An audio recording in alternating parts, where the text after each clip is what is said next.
Well, good afternoon. Thank you very much for your time today. We do appreciate it. Hope you were able to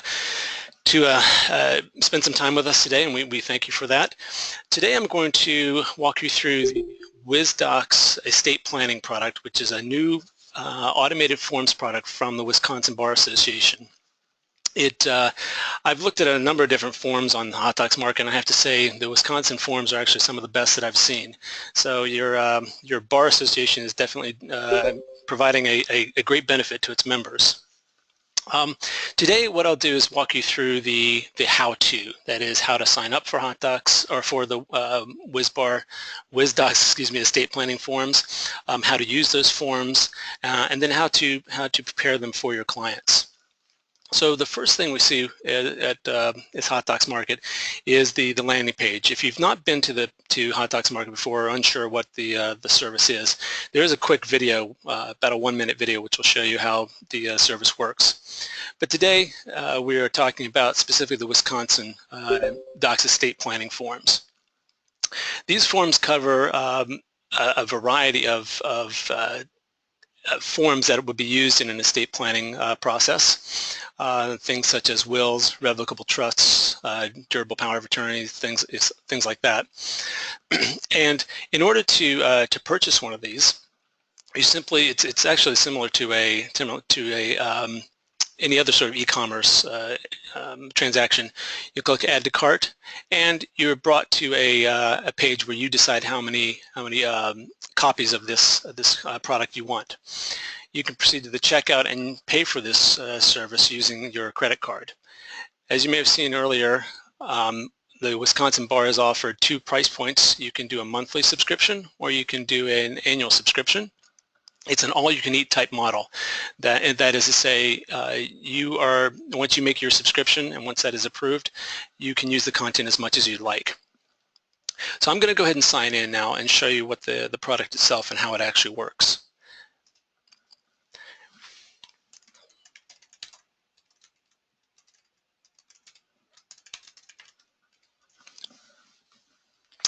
So as you'll notice on Hot Docs Market, you have a section, the initial section is called Working Sessions. This is some of the work that you may have been doing or that the attorney, the paralegal, may have been working on prior to logging in. Obviously, if this is your first time with the content, this will be an empty session. But because this is our demo account, I have some prior work that I've been doing, and that was from some of the other publishers that are on Hot Docs Market. Obviously, today we're talking about the Wisconsin Docs estate planning form, so we'll jump to this product itself. So as you can see, I have this form itself, and to start the launch, to start a interview, you simply click on the name of the product, and it gives you an option to name your working session, upload a file. What this means, if you have a specific client, so let's just say it's the Jones estate, Jones family estate, finally you can type that name in there. Creating a new session would be as if you were to start from scratch, as if the client data was brand new. This family had just walked in, or these couples had just walked in to have their estate planning work done.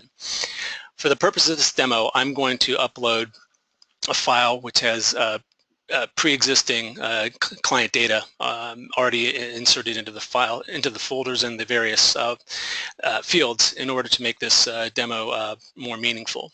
And that way you don't have to watch me type. So I'll go ahead and upload the file. And now my session is ready. So I'll begin the interview.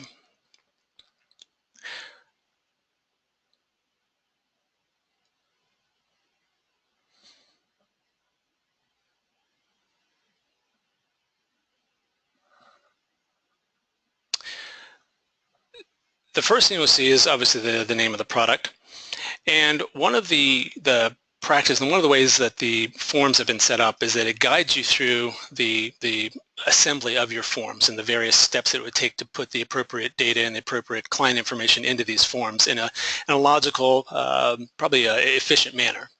So in this particular situation, you can see that the first default is the practitioner's preferences, whether or not you want to use the terms spouse or husband and wife. The default is spouse in this particular instance, but you could change that to husband and wife just with a click of a button. It also allows you to check and identify or include any deceased children that may have been part of the family. If you simply check that, and it would allow you to make that reference.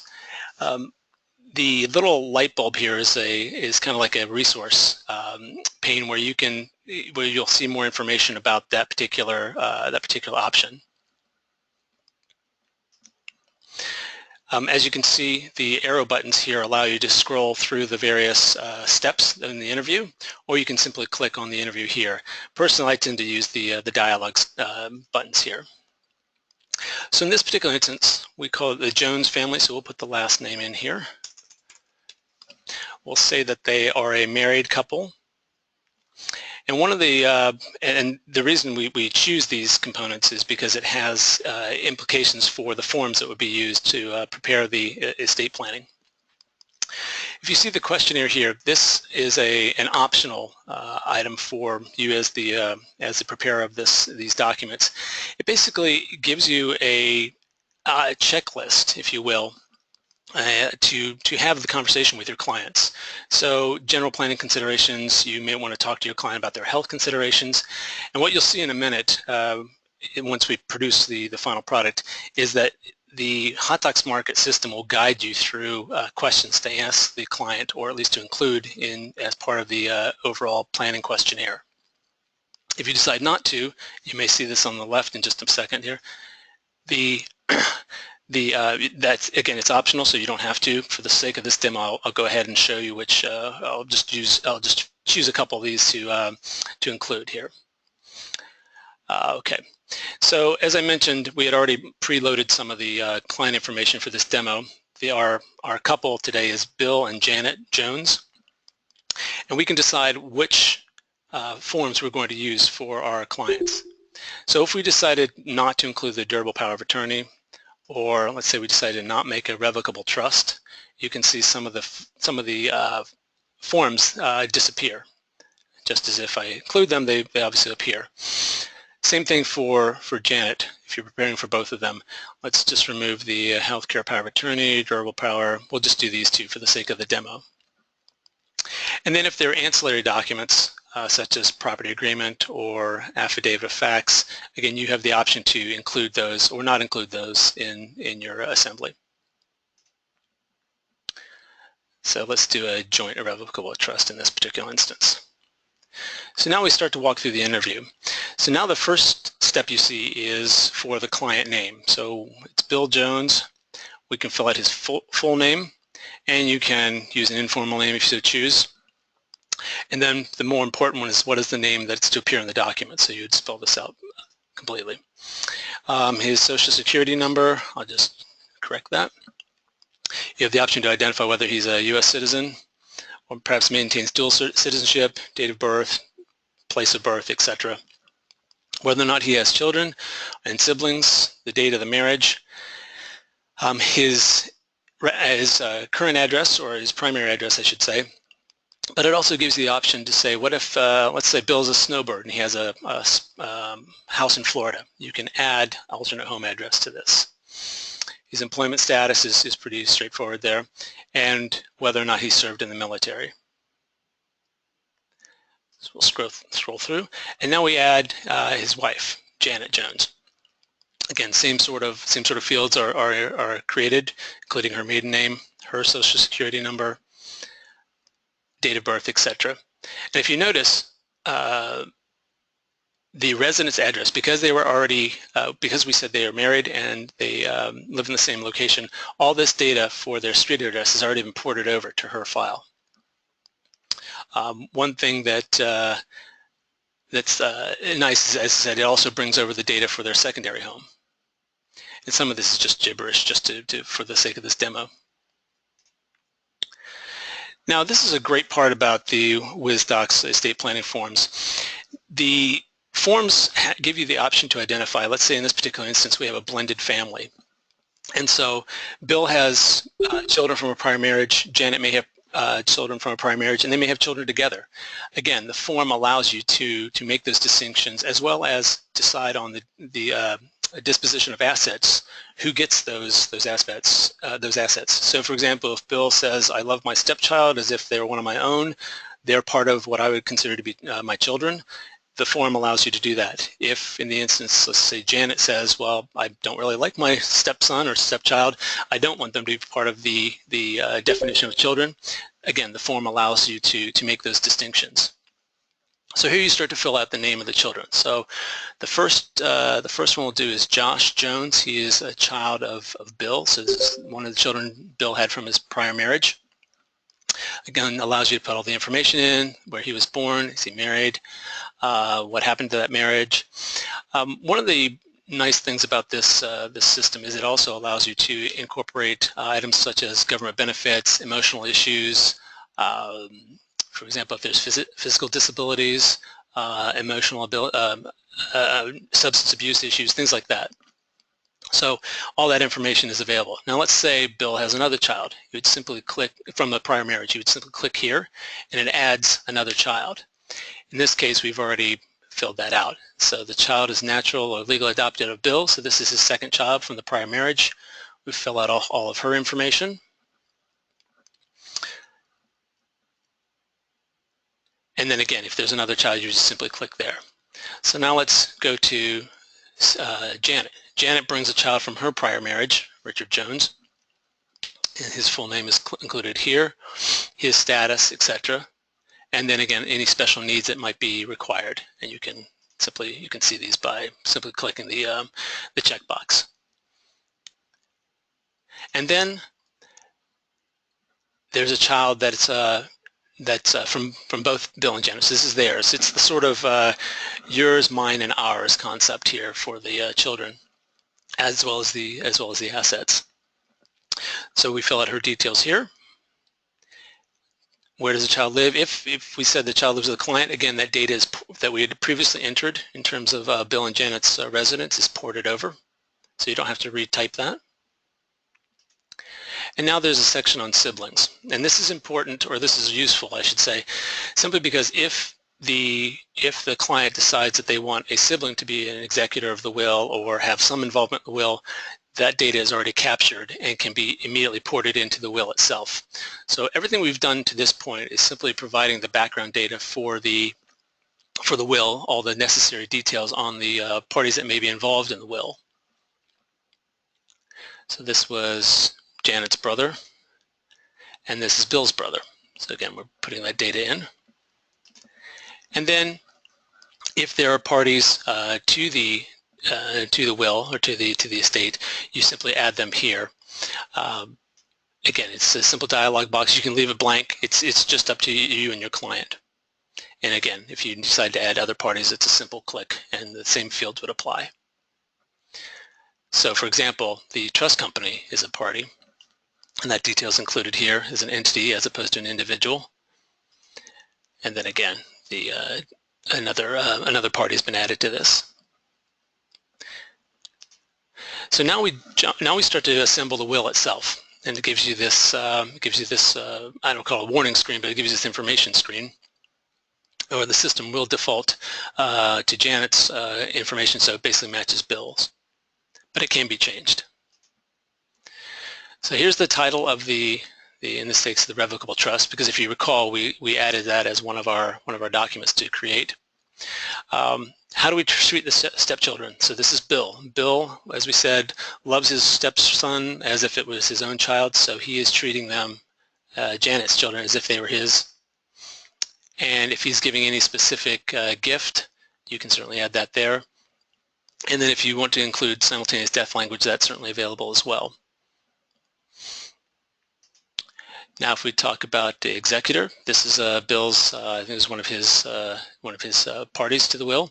So we have Janet Jones as the initial executor, and then you can add successor executors. So this was his son would be the successor to Janet, and then so on down the line, depending on how many successors you decide to incorporate into the estate planning documents. As insofar as a personal representative, again, this is something that you can click simply by choosing the drop-down arrow, and then you can pull this information. Let's say we decided to do ABC Trust Company. We can import the details that were provided from before. And if there's another successor, actually let's use Kelly. We'll use her. So that information has been brought forward. Now we'll start to prepare the will for Janet.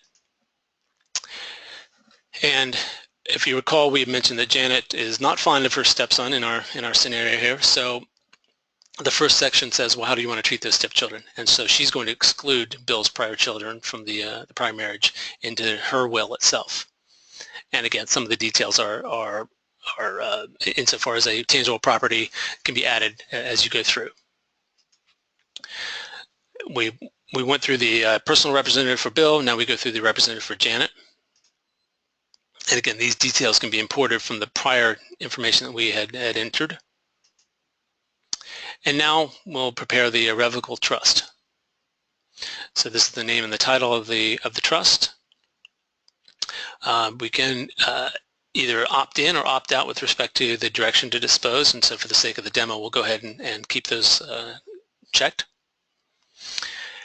Now we have the option to provide instructions regarding the distribution of assets. So you can add to these if you so choose. You can go back and say, well, I'm just going to leave things for United Charities, for example. Now you success who is the successor trustee. So let's just choose a name here. We'll choose Lewis. Import his name. And again, it's a pretty straightforward process from that standpoint. Here are some of the items. He had a vehicle. He's giving this to this individual. He's giving this car to this individual. And apparently they own it both, and so they both agree that the vehicle would go to this person, William Dane. Now we'll prepare a general power of attorney. And so just to take a step back, if you recall when we were selecting which forms to use, that's why this one actually comes up, because of the selection we had made prior or when we were starting out this process. In this particular instance, because we were creating a new power of attorney, we're revoking all prior, or if there are specific power of attorney from a prior document, you can enter that data here. But in this case, we'll just revoke the entire, any prior versions. Durable power of attorney agents. Again, this is all imported from all the data we provided before. Successor agents, etc. And now we'll do the power of attorney for Janet. And again, same sort of selections that we have here. Oops. And again, this is the idea, the agents for durable power of attorney, which can be imported from the prior data that we had inserted in the decision tree. This is where you as the attorney or potentially the paralegal would put the information, most likely the attorney in this situation. So you can import your information. And you'll see this in the final product in just a moment. So now we'll do the marital property agreement as an example. It's my understanding there's 3 options in the, I'm not an attorney, but it's my understanding in Wisconsin there are 3 types of marital property. So we'll just choose opt out for this. When does the agreement take effect? You can make that choice as you see fit. This would obviously indicate a prior marriage. So both parties were married, children from that marriage. The parties have exchanged financial data, so this is basically a disclosure of the information that's been shared amongst the parties. And again, you have the choice with respect to divorce or dissolution to determine which elements of this agreement would apply. Same thing for upon death. Representation by counsel. Again, this would be the name of the attorney representing the counsel. Excuse me, the counsel representing the clients. If they were both by the same attorney, so I think it was William Teague. And now this part, if you recall when we started off the demo here, this was the questionnaire. This is basically a checklist for you as the attorney or preparing the data for your clients to walk through to help with the process itself and help provide a certain level of understanding and comfort for your clients. These are a checklist that you can talk about inequalities of treatment, for example, or if you say concerns about spendthrift, etc. Each time you click on one of these elements, it brings up new forms that are germane to that topic. So check the documents, for example, that the client has in existence and will bring to the planning meeting.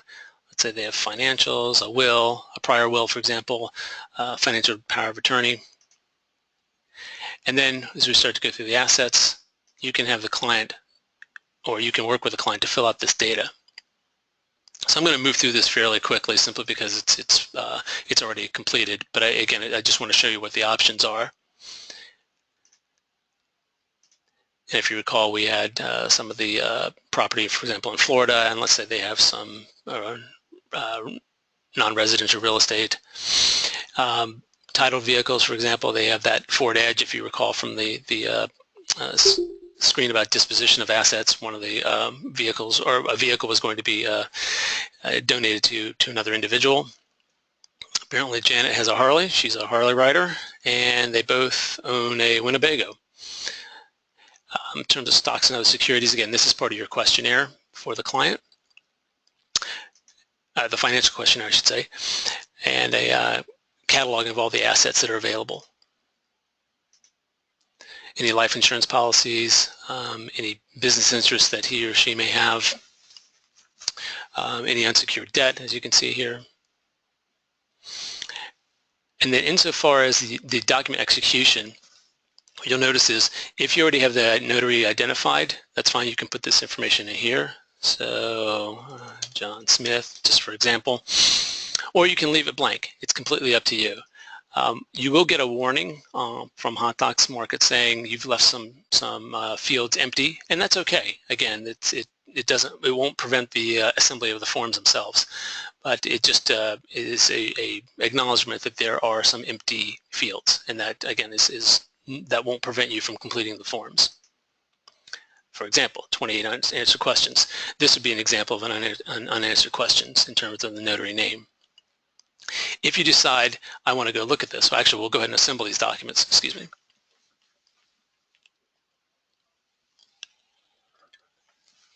And this may take a second because it was a considerable number of documents.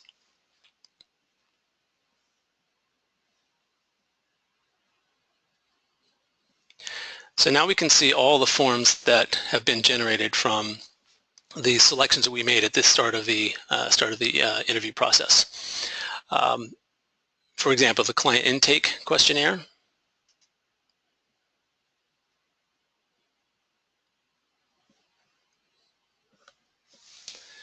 Bear with me a second, still pulling this in.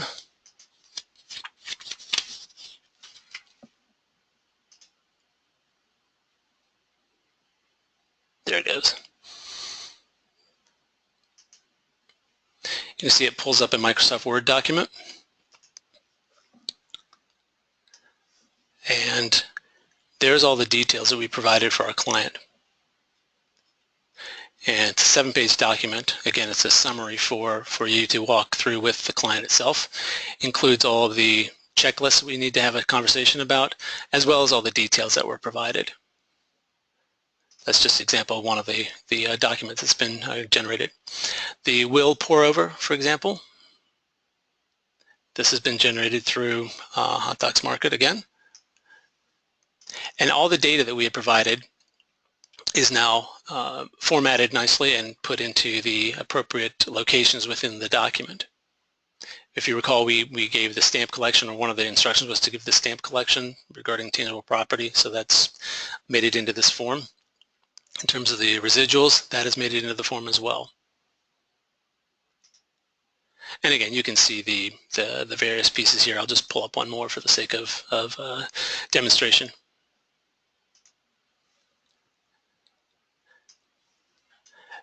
And this was that Ford Edge, the vehicle we talked about, who was, and the individual receiving that item.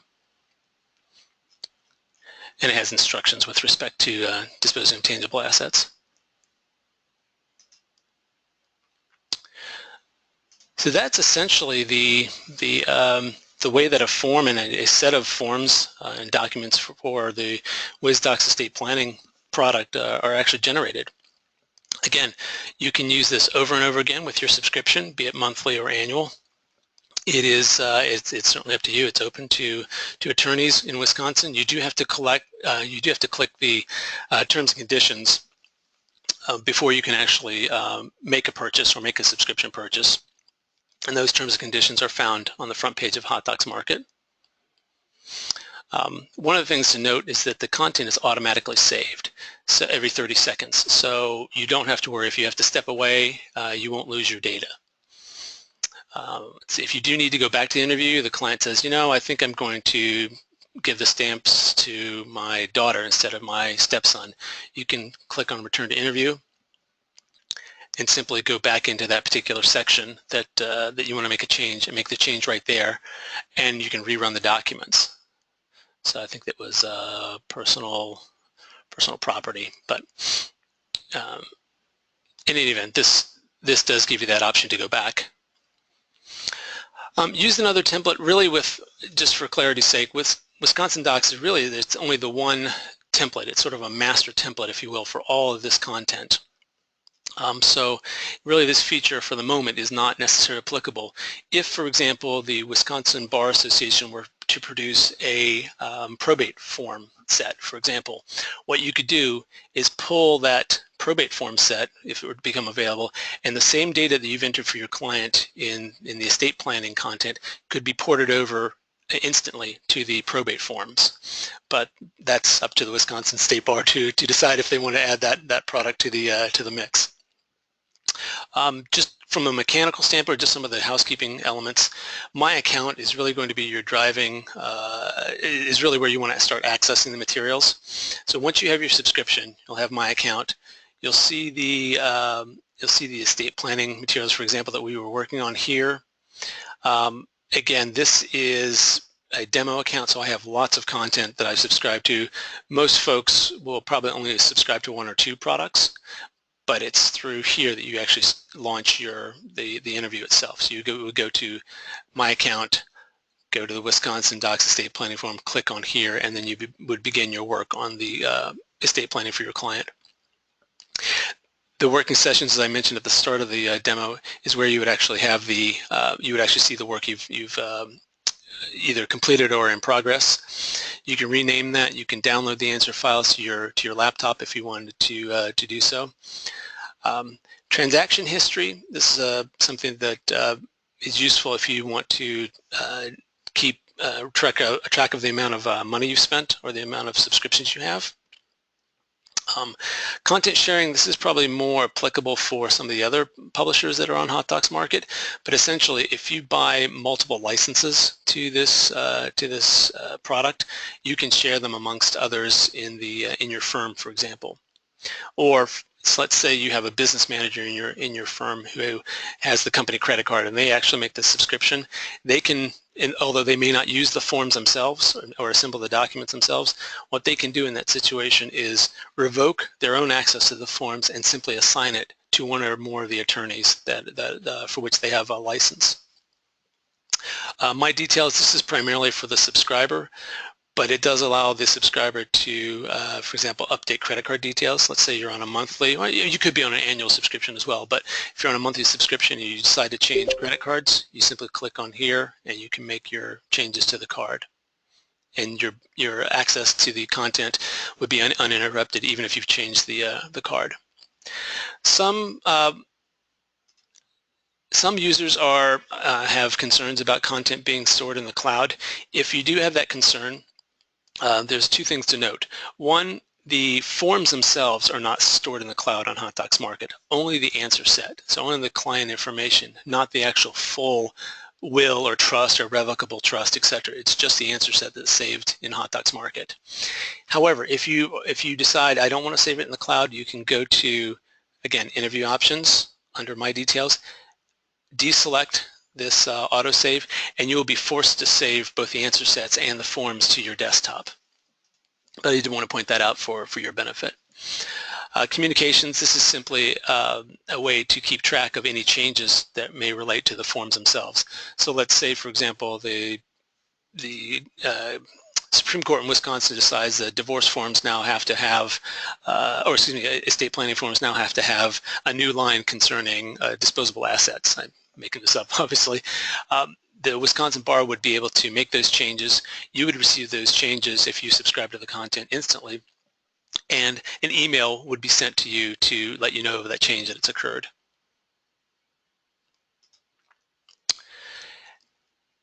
And with that, that's pretty much the end of the demo of the product itself.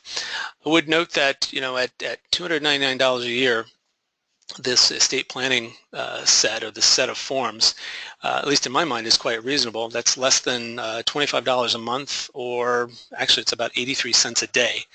And as I mentioned, it is all you can eat. So even if you use this, let's say twice with 2 clients, this may already pay for itself. So with that, I'm going to stop the recording and open up the floor to any questions you may have. Bear with me 1 second.